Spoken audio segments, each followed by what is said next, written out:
So how does computer networking impact our daily lives?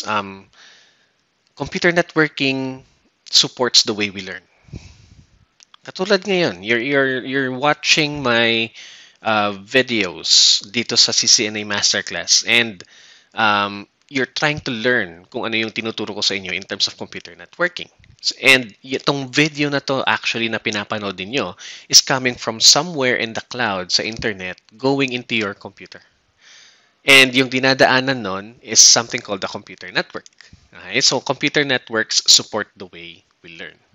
So let me just give you a video na magandang explanation on how computer networks support kung paano tayo mag-aral ngayon.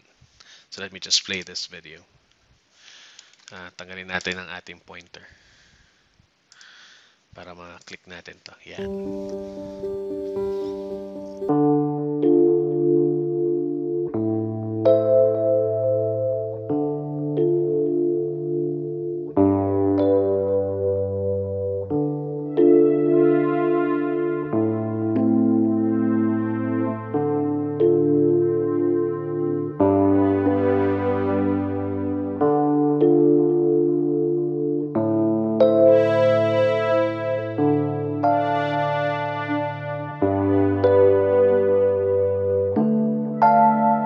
You don't have to be in school anymore to take a class. You don't have to be in a classroom to have a teacher. You don't have to be under 30 to feel like you've got a whole lot left to learn.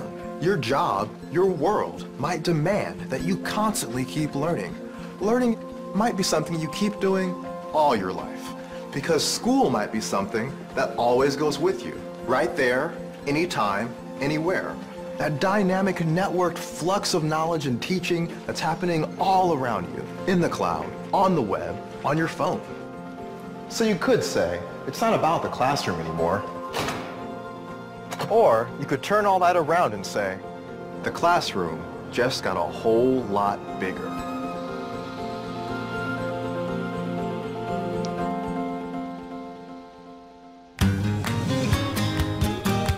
So makita nyo, this is a video coming from Cisco. Okay, so ano ba yung gustong ipakita sa inyo sa video na to? Okay? We don't learn in classrooms anymore.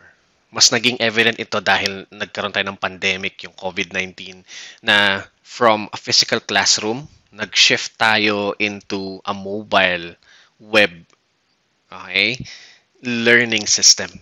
Okay? Katulad ng nangyayari sa atin ngayon. Okay? So, before COVID, pumapasok tayo sa eskwelahan, natututo tayo sa mga teachers natin live one-on-one or one-to-many sa isang classroom. Pero now, gumagamit tayo ng Zoom, gumagamit tayo ng Google Classrooms. Okay? Lahat tayo nakakapag-aral by using our mobile phones, our laptops, and PCs. Okay? Anytime, anywhere. So, hindi na tayo constrained sa isang classroom in terms of learning. And all of this is made possible by computer networks. So,